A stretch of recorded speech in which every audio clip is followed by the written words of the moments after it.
મેં આ વર્ષે કતારગામની નજીક સ્કૂલમાં મેં એડમિશન લીધું, પણ મારું બાળક 20 દિવસે સ્કૂલે ગયું. પણ 20 દિવસમાં એ 10 દિવસ મને એમ કહે કે મારે આ સ્કૂલમાં નથી જવું, મારે પરેશ સર પાસે જવું છે, કે મને આ સ્કૂલમાં ફાવતું નથી. એટલા માટે પછી મેં એક વીક પહેલા અહીંયા એડમિશન મેં લીધું સર પાસે. પછી એક વીક અહીંયા આવ્યો મારો બાબો.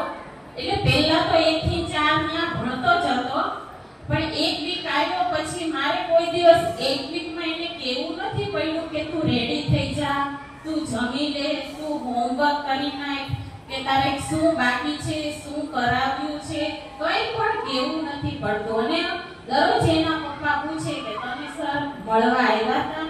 કે હા સર મને 2 વાર ક્લાસમાં મળવા આવ્યા હતા. કે મને બહુ જ ગમે છે પરેશ સર પાસે એમ કે હવે મારે સ્કૂલ બદલાવી જ નથી એમ કે. તો પછી મારો નાનો બાબો પણ એમ કે મમ્મી મારે પણ પરેશ સર પાસે જ જવું છે એમ કે. તમે કીધું હવે આપણે દિવાળી પછી પરેશ સર પાસે વયા જાવ. પણ પરેશ સર સિવાય કોઈ પણ જગ્યાએ કોઈ પણ સ્કૂલમાં જાશો પણ આવું ધ્યાન જેવું શિક્ષણ જે શીખવાડવાનું છે, જે કંઈ પણ હોય, પણ એ બીજી સ્કૂલમાં અમે 20 દિવસમાં જોઈ લીધું.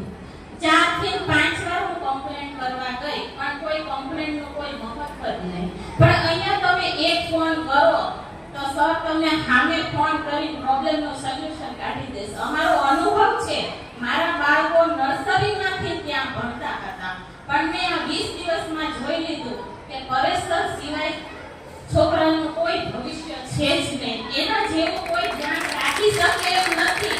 તમે ગવર્મેન્ટની ફી ભરો છતાં પણ કોઈ એનું ધ્યાન રાખી એમ શકે નથી. પરેશ સિવાય કોઈ અમારા બાળકોનું ભવિષ્ય